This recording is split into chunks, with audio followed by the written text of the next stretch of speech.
এখনো সারা দিন থাকবো, সারা রাত থাকবো, সারা বছর থাকবো, যতক্ষণ না আমরা একটা স্বচ্ছ যোগ্য আর অযোগ্য লিস্ট পাচ্ছি এবং অযোগ্যদের স্কুলে টার্মিনেশন লেটার যতক্ষণ না পৌঁছাচ্ছে ততক্ষণ আমরা এখানে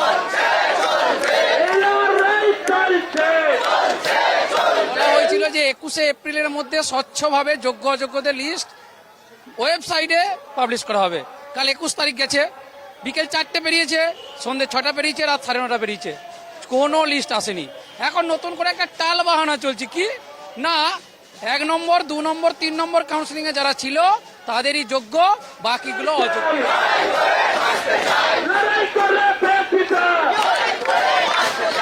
একটা ডিভাইডেড বাই রুল আমাদের মধ্যে চাপিয়ে দেওয়ার চেষ্টা করছে এই এসএসসি চেয়ারম্যান সহ শিক্ষামন্ত্রী।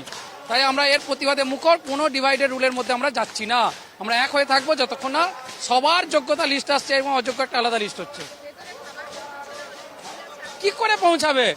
আমরা অসহায় যারা শিক্ষক ছিলাম, আজকে প্রাক্তন হয়ে গেছি, যারা রাস্তায় আছি, অনেক স্যার ম্যাডামরা জলের ব্যবস্থাটুকু কেড়ে নিয়েছেন, টয়লেটের ব্যবস্থা নেই, ম্যাডামরা রাস্তায় বসে আছেন, তাদের কোনো ব্যবস্থা না, তাদের কোনো খাবার যাবে, খাবার তখনই যাবে আজকে দুপুর 12টার মধ্যে যদি স্বচ্ছের একটা যোগ্য অযোগ্য লিস্ট পাবলিশ হয় তাহলে নিশ্চয়ই